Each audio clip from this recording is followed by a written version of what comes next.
Selamat pagi, siang, sore, dan malam. Perkenalkan, kami dari kelompok 3 akan mempresentasikan tentang budaya bisnis negara Singapura. Di kelompok kami beranggotakan dua orang. Yang pertama, saya sendiri, Rosnalia Gultom, NPM 1861201077. Saya akan membahas tentang budaya bisnis negara Singapura. Dan teman saya, Maria Elizabeth Nanajawan, NPM 1861201081, akan membahas tentang satu perusahaan di Singapura. Yang pertama, saya akan membahas sedikit profil negara Singapura. Singapura memiliki ekonomi berbasis pasar yang sangat berkembang, yang secara historis menggantung pada perdagangan lautnya. Bersama Hong Kong, Korea Selatan, dan Taiwan, Singapura adalah satu dari 4 macan Asia.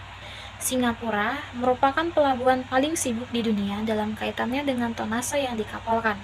Singapura juga merupakan pusat perdagangan mata uang asing setelah London, New York City, dan Tokyo. Negara ini memiliki populasi mendekati 4,68 juta jiwa dan tenaga kerja mendekati 2,2 juta. Populasi negara ini merupakan campuran orang Cina yaitu 76%, Melayu 14%, India 8%, dan yang lainnya dari berbagai belahan dunia. Budaya bisnis yang ada di negara Singapura. Yang pertama, jarak kekuasaan atau Power Distance Index atau PDI. Jarak kekuasaan didefinisikan sebagai sejauh mana anggota masyarakat mengharapkan dan menerima kekuasaan yang didistribusikan secara tidak merata. 2. Pensiun. Ketetapan usia pensiun. Usia bagi pensiunan adalah 62 tahun. Bagaimanapun, Singapura menghadapi masalah masyarakat yang semakin menua dan peningkatan biaya kesehatan. Pemerintah telah mempertimbangkan kemungkinan untuk menambah usia pensiun. 3. Individualisme yang ditujukan oleh dimensi ini adalah tingkat ketergantungan masyarakat mempertahankan para anggotanya. 4. Maskulinitas. Skor yang tinggi maskulin pada dimensi ini menunjukkan bahwa masyarakat akan didorong oleh kompetensi, prestasi, dan keberhasilan. 5. Penghindar ketidakpastian. Dimensi penghindar ketidakpastian harus dilakukan terkait dengan fakta bahwa masa depan tidak pernah diketahui. 6. Upah dan kompensasi. Singapura tidak memiliki UU tentang upah minimum, tetapi kebanyakan perusahaan mengikuti aturan yang dikeluarkan oleh The National Wages Council atau NWC. Meskipun bonus tidak diwajibkan oleh UU, pada umumnya perusahaan memberikan bonus tersebut pada akhir tahun.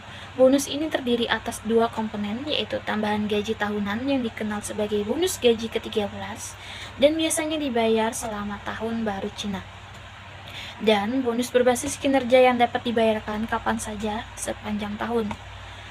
7. Dana WOW Work Life Work Fund. Strategi untuk meningkatkan mutu tersebut melalui kegiatan dan kebijakan yang diterapkan para pekerja yang meliputi jam kerja yang fleksibel, jaminan kesehatan pekerja dan keluarganya, pengaturan jam kerja bagi pekerja, serta waktu bagi keluarga mereka. Perusahaan-perusahaan juga diuntungkan oleh program ini melalui peningkatan produktivitas pekerja, rendahnya rata-rata absensi, dan pekerja yang merasa termotivasi serta merasa puas. 8. Pemeliharaan anak. Pemerintah Singapura khawatir tentang angka kelahiran yang berkurang, di mana telah turun sampai 1,05% pada awal 2005. Untuk menangani masalah ini, pemerintah mengumumkan beberapa rencana dalam meningkatkan mutu orang tua dan meningkatkan kehidupan keluarga di Singapura. 9. Asuransi kesehatan di Singapura. Pemerintah dan sektor swasta menyediakan pelayanan kesehatan. Pelayanan kesehatan umum biasanya digunakan oleh warga yang berpenghasilan rendah. Pelayanan kesehatan umum juga membantu menetapkan standar bagi pelayanan swasta.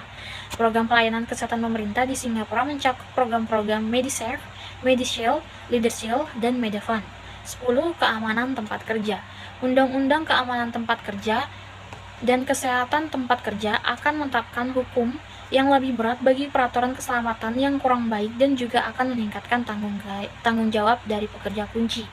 Rencana kerja yang baru ditujukan untuk mengurangi resiko kecelakaan dan memberi hukuman bagi perusahaan-perusahaan yang mempunyai manajemen buruk dalam keselamatan kerja. Selanjutnya akan dilanjutkan oleh teman saya.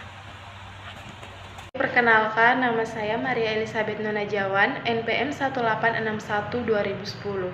Di sini saya akan mempresentasikan tentang perusahaan Temasek yang berada di negara Singapura. Berikut profil perusahaan Temasek.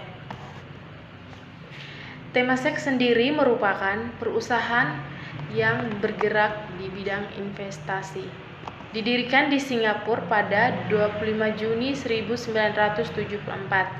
Dari perusahaan ini adalah Temasek Holding Private Limited atau Temasek Holding PT Ltd yang sering disingkat menjadi Temasek.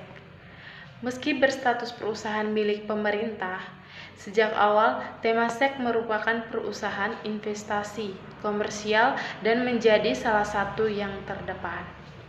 Yang berikut sejarah Temasek. Pendirian Temasek diawali pada bulan Agustus tahun 1965.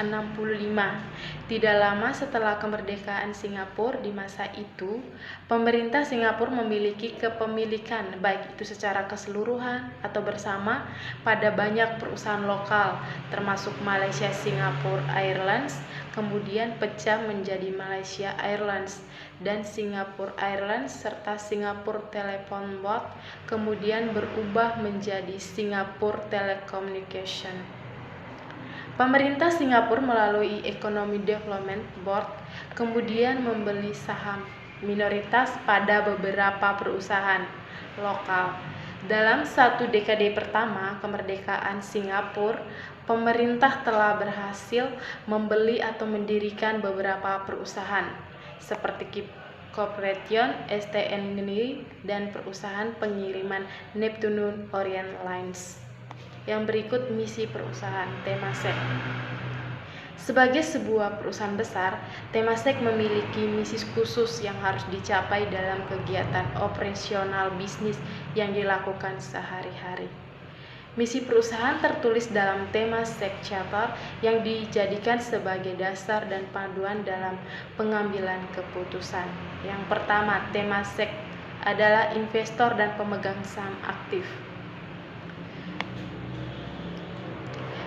Yang kedua, Temasek adalah institusi yang selalu melihat ke depan, bertindak dengan integritas dan berkomitmen dalam mengejar keunggulan. Yang ketiga, Temasek adalah pelayanan terpercaya, berupaya untuk kemajuan masyarakat lintas generasi.